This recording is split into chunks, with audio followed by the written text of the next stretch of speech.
Bonjour chers élèves, donc voilà, aujourd'hui je vais vous proposer une révision sur le problème de mécanique intitulé chute libre. Donc on va voir vraiment les résultats essentiels à retenir lorsque vous avez un problème à étudier concernant la chute libre. Premièrement, qu'est-ce qu'on appelle ou bien quand est-ce qu'on dit qu'un corps est en chute libre? Donc souvent c'est une question de cours. Donc un objet est un mouvement de chute libre lorsqu'il n'est soumis qu'à l'action de son poids. Aucune force, seul le poids et la force qui s'exerce sur le solide. Autrement dit, si on applique la deuxième loi de Newton, la somme des forces est égale au poids qui est égal à m fois l'accélération. P est égal à mg, en simplifiant par m, donc vous avez l'accélération, A est égal à l'accélération de pesanteur. Et ceci, quel que soit le repère de projection. Donc c'est indépendant du repère de projection. Donc le vecteur accélération est égal au vecteur g. D'accord, c'est vectoriel, faites attention. Bien. Maintenant, donc ça c'est quel que soit le repère de projection. Donc voilà un objet en chute libre et le soumis uniquement à son poids. Donc qu'est-ce qui change dans les exercices des systèmes en chute libre? C'est donc d'abord le bilan de force toujours indiqué, c'est le système étudié, c'est le solide, la somme des forces c'est le poids, et troisième étape bien sûr c'est le choix du repère de projection. Donc voilà les trois étapes qu'on suit toujours dans l'étude d'un système en mécanique. Donc quel est le système étudié, quelles sont les forces appliquées, quel est le repère que je dois choisir pour projeter la deuxième loi de Newton. Qu'est-ce qui change donc? C'est exactement ce repère de projection. Et en général, on a deux cas possibles.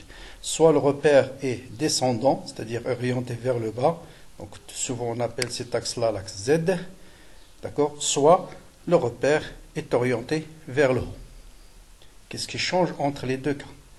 Bon, la vitesse initiale peut être nulle comme il peut être non nulle. Bon, souvent, on le prend égal à 0. Mais ça peut être, bien sûr, différent de 0. Quand l'axe est dirigé vers le bas, on choisit toujours l'origine de l'espace, le point où on lâche l'objet. Donc, vous avez Z0 égale à 0. Si l'axe est dirigé vers le haut, l'origine, bien sûr, est située sur la surface, donc sur la Terre. Donc, on lâche un objet à partir d'une hauteur h. Donc, souvent, là aussi, avec V0 égale à 0, mais bien sûr, ça peut être non nul. Et ce qui change surtout, c'est Z0. Il n'est plus égal à 0, mais il est égal à la hauteur à partir de laquelle on lâche l'objet. Donc voilà la différence entre les deux. Le reste, bien sûr, souvent là aussi, dans les exercices de chute libre, on vous parle de l'équation différentielle vérifiée par la vitesse, ou bien l'équation différentielle vérifiée par Z. Qui dit équation différentielle, bien sûr, dit la dérivée d'une grandeur physique. Donc, il suffit tout simplement de réécrire la formule qu'on a déterminée tout à l'heure, A est égal à G, sous forme de dérivée. Donc, voilà ce que nous dit le principe fondamental de la dynamique. Ceci, bien sûr, concerne ce cas-là, ce cas où l'axe est dirigé vers le bas. Donc, la projection de G, c'est plus G. A, c'est quoi? C'est la dérivée de V par rapport au temps. Donc, ça, c'est ce qu'on appelle l'équation différentielle vérifiée par la vitesse. Si on nous demande l'équation différentielle vérifiée par Z, je remplace tout simplement V par D de Z sur D de T et G, Z carré, D carré Z sur DT carré égale à G. Donc, ça, c'est l'équation différentielle vérifiée par Z. Ça, c'est l'équation différentielle vérifiée par G. Ça, c'est la projection du principe fondamental sur l'axe OZ est dirigé vers le bas. Si l'axe OZ est dirigé vers le haut, qu'est-ce qui change? C'est la projection de G. Vous voyez maintenant G est dans le sens inverse de Z, donc vous allez voir un signe moins partout. Donc la projection de A, c'est moins G. Notez bien, A, c'est toujours un vecteur accélération qui a pour composante, donc le vecteur accélération, il a pour composante quoi? Ce sont les composantes. Ça veut dire que ce A-là, il peut être positif comme il peut être négatif. Il possède 0 sur l'axe des X, 0 sur l'axe des Y, et A de Z, ou bien on le note A, sur l'axe Z. Donc ça, c'est la mesure algébrique de A. il peut être positif qu'il peut être négatif. Donc L, il ne change pas quand on met la projection de principe fondamental sur l'axe OZ. Donc la projection, quel que soit l'axe, orienté vers le haut ou bien vers le bas, la projection de l'accélération, c'est A de Z. D'accord? Par contre, G, c'est un vecteur dont on connaît à l'avance le sens, il est toujours dirigé vers le bas. Donc, soit plus G, soit moins G. Avec G, bien sûr, c'est positif. Par contre, A ici, il peut être positif comme il peut être négatif. Donc, voilà ce qui change lorsque l'axe est orienté vers le bas, lorsque l'axe est orienté vers le haut. Maintenant, je vais m'intéresser uniquement à ce cas-là pour déterminer l'équation Z de t et V de t. Donc, on intègre. Pour déterminer V de t, j'intègre cette équation. L'intégrale de G, c'est G fois t plus une constante. Et ce qui est toujours important, c'est les conditions initiales. Donc, si la vitesse initiale est nulle, c'est-à-dire si t égale à 0, V0 c'est 0, donc la constante C, ce sera égal à 0. Mais si, bien sûr, V0 est différent de 0, vous allez voir ici plus V0. Maintenant, pour déterminer Z, je remplace V par D de Z sur D de T et on intègre une deuxième fois. L'intégrale de T, c'est T carré sur 2 plus une constante. Là aussi, faites attention. Si T égale à 0, Z égale à 0, la constante égale à 0. Ce qui est ce cas-là. Par contre, par exemple, dans ce cas-là, on doit avoir plus H ici. Dans ce cas-là. Parce que Z égale à 0, T égale à 0, Z est égal à H. Bien. Voilà.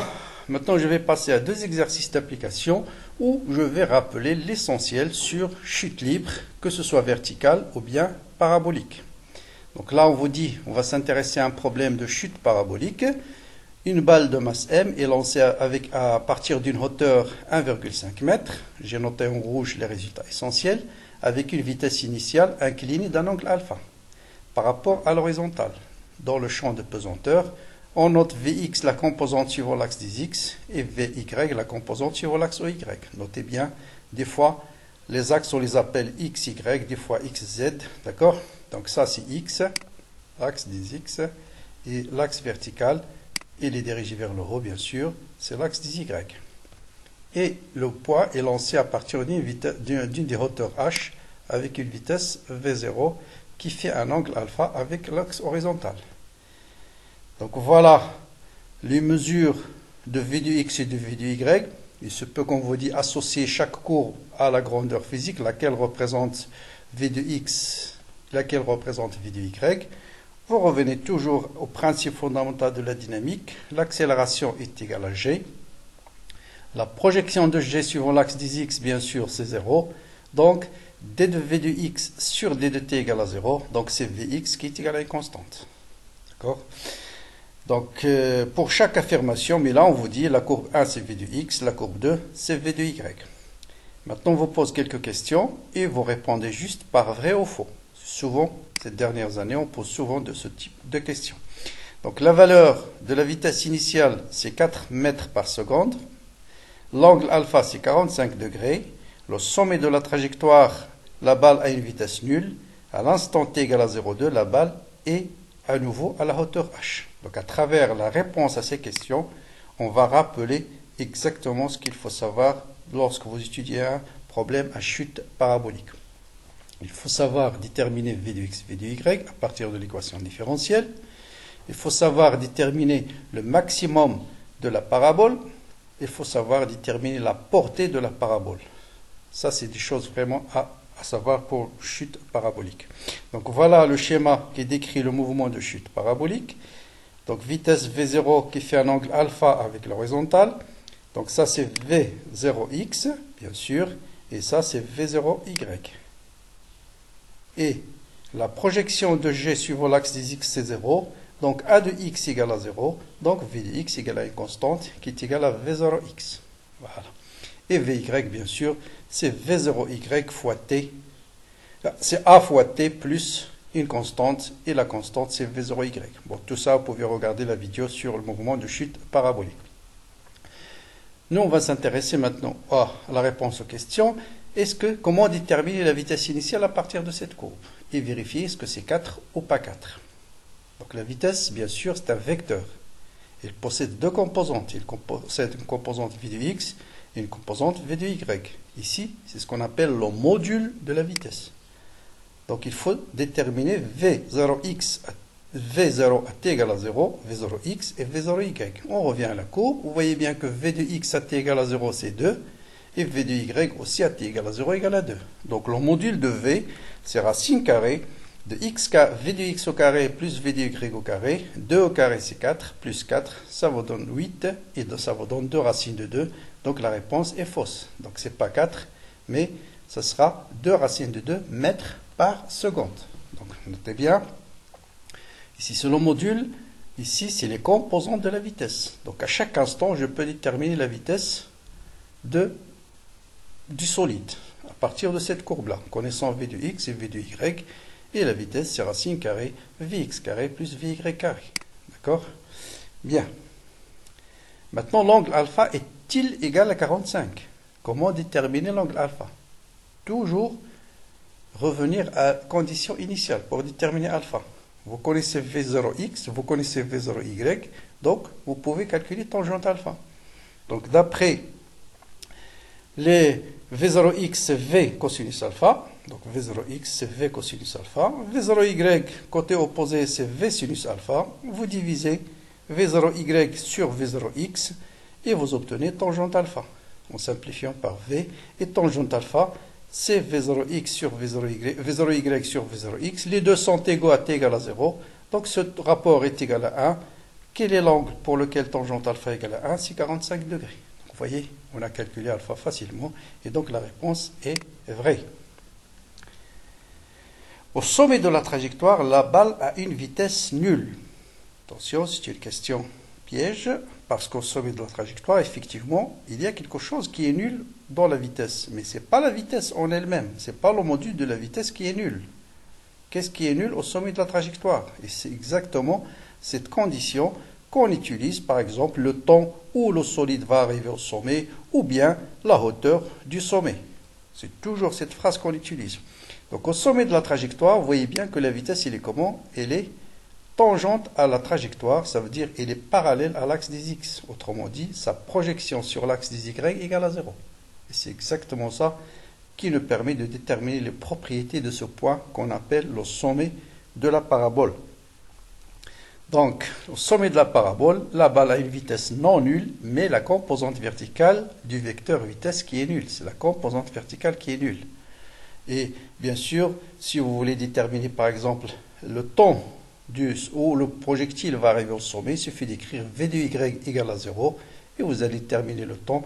Connaissant le temps, vous allez remplacer par exemple dans y de t et vous allez déterminer la hauteur maximale de la trajectoire. Bien. Maintenant, question encore de réflexion. À t égale à 0,2 secondes, la balle est à nouveau à la hauteur h. Donc voilà la balle, il a démarré à partir de la hauteur h. Il va passer par un maximum, il va chuter sur le sol. Et à un certain moment, bien sûr, il va passer par la même hauteur h, c'est-à-dire exactement en ce point-là. Lorsqu'il arrive à ce point, sa hauteur est égale à h. Est-ce que le temps où le projectile va arriver à ce point est égal à 0,2 secondes? Vrai ou faux? Je regarde sur la courbe. Je vois à t égale à 0,2 secondes, qu'est-ce qui se passe? J'ai V de y égale à combien? Égal à 0. Donc 0,2 secondes ne va pas correspondre à cette position, mais quel est le point où V de y égale à 0? C'est le point dont on vient de parler. Donc V de y est nul au sommet de la trajectoire et non pas lorsque z est égal à h. Donc là, on peut ou y, on l'appelle ici y, lorsque y est égal à h. Donc vous voyez, donc la réponse, bien sûr, elle est fausse. Donc elle est fausse car à t égale à 0,2, d'après la courbe, j'ai V de y égale à 0, donc on est plutôt au sommet de la trajectoire. La balle est au sommet de sa trajectoire, qui est à une altitude supérieure à h. Bien sûr, vous voyez, elle est lancée avec V0, donc le sommet est automatiquement supérieur à h. Bien. Voilà quelques points qui vous ont permis de revoir un peu les idées essentielles de chute parabolique. D'accord? Donc, ce qui est important, c'est les conditions initiales. Des fois, on vous donne V0 parallèle à l'axe des x. Des fois, il fait un angle alpha.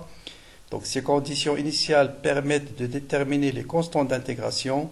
Au sommet de la trajectoire, ce qui est très important, c'est V de Y égale à 0. Si cet axe-là, on l'appelle V de Z, ce sera V de Z égale à 0. C'est à partir de là qu'on détermine les propriétés du sommet. Et pour la portée, c'est-à-dire le point de chute, il est caractérisé par quoi? Il est caractérisé par Y égale à 0. Ce point-là est caractérisé par Y égale à 0. Donc si vous posez Y égale à 0, connaissant par exemple Y en fonction de X, on peut déterminer la portée de la trajectoire.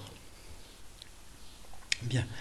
Maintenant, je vais passer à un autre exercice, maintenant sur chute verticale.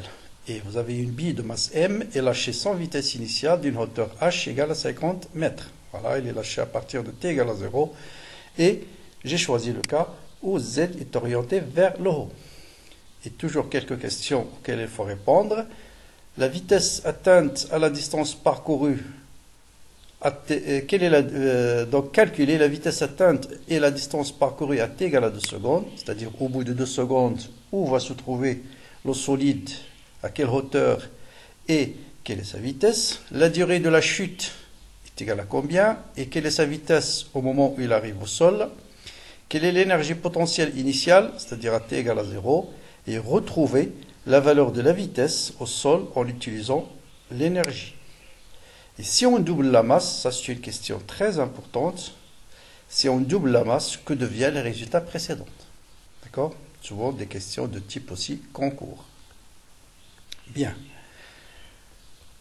Pour répondre à ça, bien sûr, pour calculer la vitesse à la distance t, il faut chercher l'équation horaire de la vitesse. Pour connaître l'équation horaire de la vitesse, il faut projeter le principe fondamental de la dynamique sur l'axe qui est orienté vers le haut.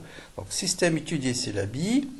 Les forces appliquées, c'est le poids. Deuxième loi de Newton, c'est A égale à G. Ça, c'est indépendant de l'orientation de l'axe. Maintenant, en choisissant la projection sur l'axe OZ, bon, je l'ai fait comme ça pour bien, toujours on projette sur l'axe. Et là, l'axe il est orienté vers le haut. Donc, vous voyez, toujours la projection de M, gamma, c'est M fois A, indépendamment du sens de l'axe OZ. Qu'est-ce qui change? C'est la projection de G. Ici, et G il est opposé à l'axe Z, donc c'est moins G. Donc, vous avez A égale à moins G. Pour chercher l'équation horaire de la vitesse, j'intègre, parce que A c'est d de V sur d de t, et l'intégrale de moins G, c'est moins G fois t plus une constante. Ici, V0 égale à 0, sans vitesse initiale, donc la constante elle est nulle. Donc, voilà, t égale à 0, V0 égale à 0, donc V égale à moins G fois t. Donc, je peux déterminer la vitesse à t égale à 2 secondes. Il suffit de remplacer t par 2, G par sa valeur, et déterminer la vitesse. Bien. Maintenant, je peux déterminer aussi z de t. Z, c'est l'intégrale de moins g fois t, c'est moins g de t carré sur 2 plus une constante. Et faites attention ici, à t égale à 0, z n'est pas égal à 0, mais z est égal à h. Vous voyez, t égale à 0, z égale à h. Donc voilà z de t. Maintenant, la vitesse atteinte à t égale à 2 secondes, il suffit de remplacer dans l'équation horaire de la vitesse. Donc, moins 9,2 fois 2, c'est moins 19,6 mètres par seconde. Vous voyez ici, c'est la projection de V sur l'axe OZ. Le signe moins, ça signifie tout simplement que la vitesse est dans le sens opposé à Z, parce que la vitesse est orientée vers le bas. Mais le module, bien sûr, de la vitesse, c'est 19,6. Le module est toujours positif. C'est la projection qui peut être positive ou négative. Ça dépend de l'orientation de l'axe OZ. Quelle est la distance atteinte à t égale à 2 secondes? Je remplace dans l'équation horaire de z de t. T par 2, et vous avez directement la valeur de z. D'accord? Donc c'est 30,4. Mais attention, ici, question piège. Qu'est-ce que je détermine ici? C'est la valeur de z à t égale à 2 secondes. Et quelle est? Ça veut dire cette distance-là. Z, c'est, voilà l'origine. Faites très attention, voilà l'origine. Donc, qu'est-ce que j'ai déterminé? La hauteur du point solide, ou bien du solide, ou bien de la bille étudiée, à t égale à 2 secondes, il va se trouver dans cette position. Donc, quelle est la distance qu'il a parcourue? On l'a lâché à partir de la hauteur h. À t égale à 2 secondes, il est arrivé là. Donc la distance parcourue, c'est H moins Z. Faites très attention. La distance parcourue, c'est H moins Z. C'est 29,6 et non pas 30,4. C'est une question piège aussi. Je répète. Donc l'origine, elle est là. D'accord? Ça, c'était égal à 0. Cette équation, ça vous donne la valeur de Z. C'est la position de la balle à l'instant T. Et la position, c'est par rapport à cette origine-là. D'accord? Et donc, à T égale à 2 secondes, sa position, elle est là. Donc la distance parcourue, c'est cette distance-là. Et cette distance, c'est égal à H moins Z. Faites attention. Quelle est la durée maintenant de la chute et la vitesse d'arrivée au sol? Pour calculer la dérivée de la chute, qu'est-ce qu'on va poser? Une fois que la bille arrive au sol, quelle est la condition? Il faut toujours trouver une condition pour répondre. Une fois qu'il arrive au sol, quelle est la constante qui est nulle? C'est Z, parce que Z égale à 0 ici. Donc il suffit de poser Z égale à 0. Donc la bille arrive au sol, donc Z égale à 0. C'est ça qui est fondamental dans l'équation horaire. Donc je remplace maintenant Z par 0 et je vais déterminer T qui est égal à 2 fois H sur G. G, je connais H, je connais G, je peux déterminer la valeur, c'est 3,19 secondes. Maintenant, la vitesse d'arrivée au sol, je connais le temps, je connais l'équation horaire de la vitesse, je remplace dans l'équation horaire moins G fois T, T par 3,19 et je trouve moins 31,3 mètres par seconde. Mais le module, bien sûr, c'est 31,3. Faites là aussi attention. D'accord? Bien. Maintenant, on va faire une étude énergétique de la chute libre. Donc, quelle est l'énergie de la particule ou bien du solide à T égale à 0? Donc, bien sûr, il ne possède pas d'énergie cinétique puisque V0 égale à 0. Donc, la seule énergie, c'est l'énergie potentielle de pesanteur à la hauteur H qui est égale à mg fois H avec un Cl+, parce que le corps tombe lorsqu'il il monte vers le haut, ça sera moins mg fois H. Bien. Donc, l'énergie potentielle, faites là aussi attention. La masse, c'est en kilogrammes. On vous a donné la masse en grammes, il faut le transformer en kilogrammes pour trouver une énergie en joules. C'est une erreur classique aussi que vous commettez.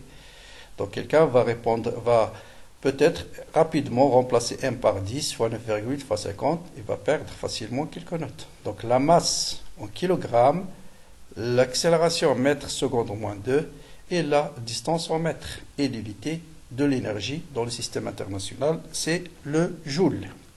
Bien. Retrouvez maintenant la valeur de la vitesse au sol en utilisant des considérations énergétiques.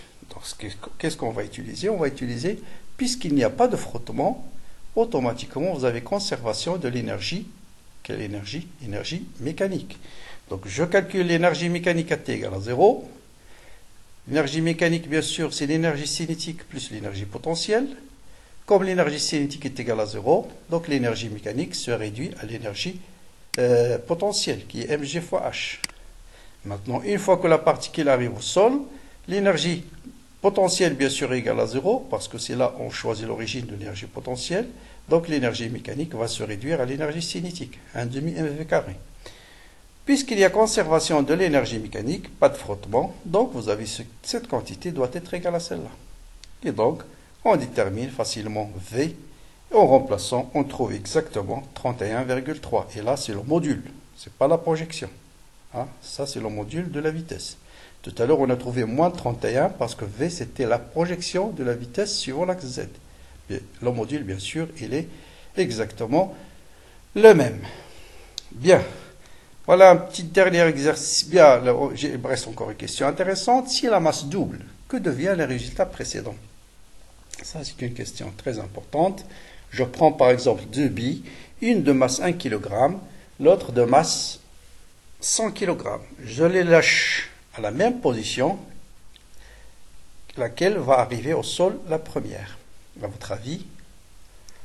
Et bien sûr, si les corps sont en chute libre, vous allez voir que les deux vont mettre exactement le même temps d'arriver au sol. Et pourquoi? Parce que si vous regardez l'équation horaire, la masse n'intervient pas. Donc, quelle que soit la valeur de la masse, Z ne dépend que de H, de G et de T.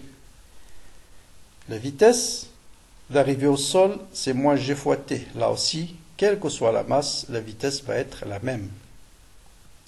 Ce qui change, bien sûr, c'est l'énergie potentielle qui va changer.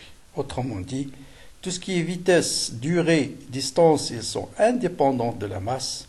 Seule l'énergie potentielle, si je double la masse, bien sûr, l'énergie potentielle va être doublée, va être multipliée par 2.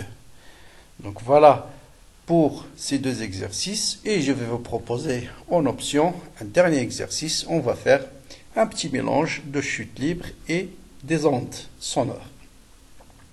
Quel est le problème? Je lâche une pierre sans vitesse initiale du hauteur d'un puits, d'accord, ici, à la surface d'un puits, et on entend un son, plouf, 3 secondes après le lâcher. C'est-à-dire après, une fois que je lâche la pierre, j'attends 3 secondes et j'entends un son. Quelle est la profondeur du puits? Vitesse du son dans l'air, c'est 340 mètres par seconde.